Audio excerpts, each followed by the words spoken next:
Tozer put it like this: what comes to our minds when we think about God is the most important thing about us. And the most portentous fact about any man is not what he at a given time may say or do, but what he in his deep heart conceives God to be like.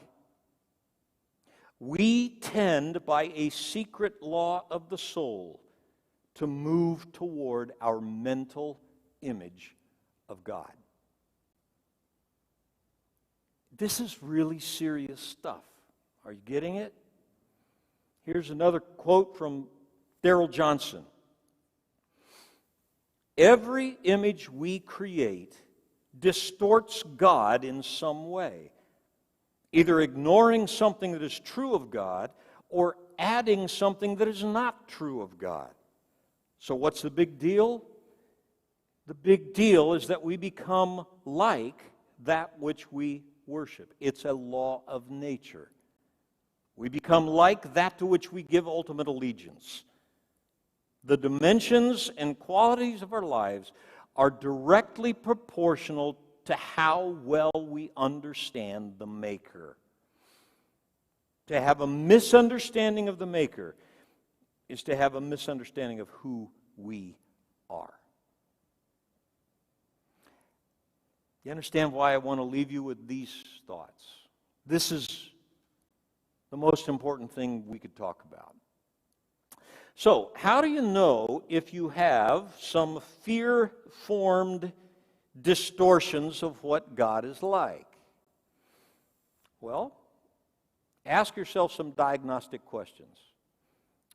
Number one, what are the first thoughts that come to your mind when you think about God? Do these thoughts draw me closer to God? Do they encourage me as a person? Or do I feel resistant to God, uncomfortable at the thought of drawing closer to Him? Second, what characteristics of God are most important to me? Where did I develop my concepts of these characteristics? From Scripture?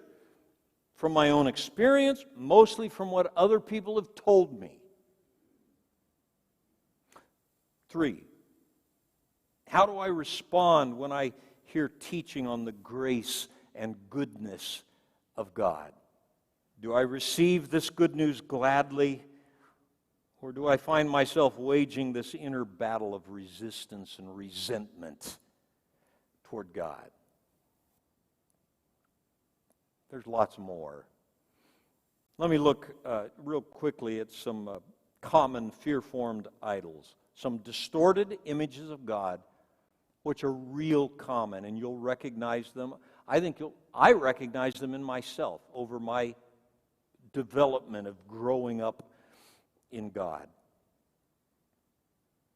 The first one, God as the deal maker. Prayer is a business deal in which we carefully negotiate and bargain for what we hope to get from the deal maker. Worship is a business transaction. Our offerings are a down payment. Service, whatever we're trying to do for God in the world, just becomes a bargaining chip in this business transaction. The absurdity of this image, and you can see through it, if God is God, then what does He need from me? What do I possibly have to offer Him that could sway His hand? He doesn't need anything from us. Second image, the angry one.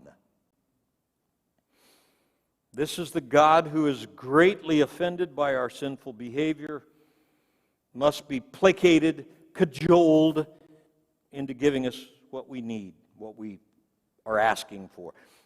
This image is behind all the religious systems, which includes the predecessor of Christianity, the Jewish cult that's described in the Old Testament that involves sacrifices and burnt offerings. We have to appease